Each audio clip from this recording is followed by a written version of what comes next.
Viewers, DB বেটে রয়েছে লক্ষ লক্ষ খেলা, যেই খেলাগুলোতে আপনি সরাসরি অংশগ্রহণ অথবা বেট প্লেস করতে পারেন এবং আমাদের স্ক্রিনে থাকা প্রোমো কোডটি ব্যবহার করে অ্যাকাউন্ট তৈরি করে স্কোর অনুমান করে মাসে লক্ষ লক্ষ টাকা আয় করতে পারেন। তাই দেরি না করে চলুন শুরু করা যাক। এর জন্য প্রথমে যে কোনো ব্রাউজারে চলে যাবেন এবং সেখানে ডিবি বেট এপিকে ডাউনলোড লিখে সার্চ করলেই অনেকগুলো অপশন চলে আসবে। যে কোনো একটা লিঙ্কে ক্লিক করে ডিবি বেটের অফিসিয়াল অ্যাপ্লিকেশনটিকে ডাউনলোড করে নেবেন। ডাউনলোড করা হয়ে গেলে ইনস্টল করে ওপেন করবেন। ওপেন করার সাথে সাথে এখানে দুটি অপশন পাবেন, লগ ইন ও রেজিস্ট্রেশন। আমরা যেহেতু নতুন অ্যাকাউন্ট বানাবো তাই অবশ্যই রেজিস্ট্রেশনে ক্লিক করে দিব। তারপর এখান থেকে সহজ ও নিরাপদ মাধ্যম হচ্ছে ইন অন ক্লিক, তাই আমরা এটিতে একটা ক্লিক করে দিব এবং তারপর উপরে যা আছে তাই থাকবে। শুধুমাত্র প্রোমো কোডের ফাঁকা ঘরে LM10 বসিয়ে দিবেন। আর LM10 হচ্ছে একটি অফিসিয়াল প্রোমো কোড। এই প্রোমো কোড ব্যবহার করলে আপনি প্রত্যেক ডিপোজিটে 100% বোনাস পাবেন। এমনকি এখানে প্রথমবার ডিপোজিট করলে 30 থেকে 35,000 টাকা পর্যন্ত ইনস্ট্যান্ট বোনাস পাবেন। তাছাড়া আপনি যতবার উইন হবেন ততবার আলাদা আলাদা বোনাস সহ এক্সট্রা ক্যাশব্যাক পাবেন। তাই প্রোমো কোডের ঘরে আমাদের এই মূল্যবান প্রোমো কোডটি বসানো হয়ে গেলে নিচে থাকা খালি ঘরগুলোতে একটা একটা টাচ করে ফিল আপ করে দিবেন এবং সবার নিচে থাকা টিক চিহ্নটাতে আরো একটা ক্লিক করে দিবেন।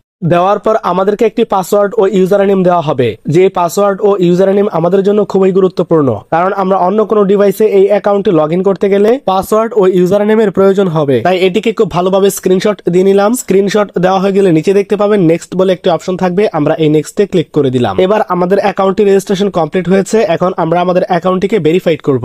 এই জন্য নিচের কর্নারে দেখতে পাবেন মেনু বলে একটি অপশন থাকবে, আমরা এই মেনুতে ক্লিক করে দিলাম। ক্লিক করলেই এমন ইন্টারফেস চলে আসবে। এখান থেকে আমরা উপরে পার্সোনাল প্রোফাইলে ক্লিক করে দিব।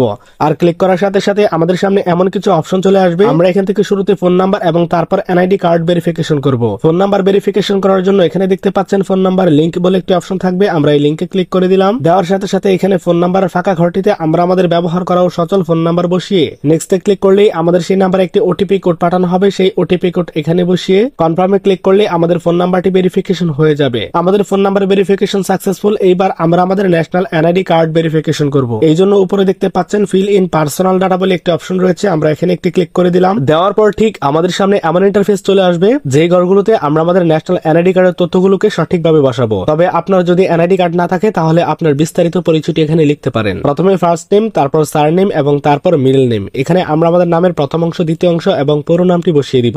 ডেট অফ বার্থের এখানে ক্লিক করে আমাদের ন্যাশনাল এনআইডি কার্ডে যে জন্ম তারিখটি রয়েছে সেটিকে বসিয়ে দিব। তারপর প্লেস অফ বার্থের এখানে আমরা যে ঠিকানায় জন্মগ্রহণ করেছি সেই ঠিকানাটি এখানে লিখে দিব। তারপর রিজিয়নে ক্লিক করলে সবগুলো বিভাগ চলে আসবে। আমরা আমাদের পছন্দের বিভাগের নামটি এখান থেকে সিলেক্ট করে দিব। সিটিতে ক্লিক করলে পৃথিবীর প্রত্যেকটা শহরের নাম চলে আসবে। আমরা যে শহরে বসবাস করি অথবা এনআইডি কার্ডে যে শহর দেওয়া আছে সেটিকে ব্যবহার করব। তারপর রেসিডেন্স অ্যাড্রেস অর্থ হচ্ছে জেলা। আমাদের ন্যাশনাল এনআইডি কার্ডে যে জেলাটি রয়েছে অথবা আমরা যে জেলায় বসবাস করি সেই জেলার নামটি এখানে লিখে দিব। ডকুমেন্ট টাইপে ক্লিক করলে বেশ কিছু অপশন চলে আসবে। আমরা এখান থেকে ন্যাশনাল এনআইডি কার্ড সিলেক্ট করে দিব। তারপর সিরিজে ক্লিক করে 01 বসাবো এবং ডকুমেন্ট নাম্বারের এখানে আমরা আমাদের ন্যাশনাল এনআইডি কার্ডের নম্বরটিকে টাইপিং করে দিব। আর আপনাদের যদি ন্যাশনাল এনআইডি কার্ড না থাকে তাহলে আপনি এখানে আপনার ফোন নাম্বারটিকে ব্যবহার করতে পারেন। ডেট অফ ইস্যুর এখানে ক্লিক করে ন্যাশনাল এনআইডি কার্ডের পেছনে দেখুন একটি ইস্যু ডেট থাকবে, আমরা সেই ইস্যু ডেটটি এখানে বসিয়ে দিব। ইস্যুড বাইরে এখানে বাংলাদেশ গভর্নমেন্টস লিখে দিব। আর এই সমস্ত তথ্যগুলোকে সঠিকভাবে বসানো হয়ে গেলে নিচে দেখতে পাবেন একটা টিক বাটন থাকবে, আমরা এই টিক বাটনে ক্লিক করে দিব এবং ক্লিক করার কিছুক্ষণের মধ্যে আমাদের অ্যাকাউন্ট ভেরিফিকেশন সাকসেসফুল দেখাবে। তো আমাদের অ্যাকাউন্ট ভেরিফিকেশন সাকসেসফুল।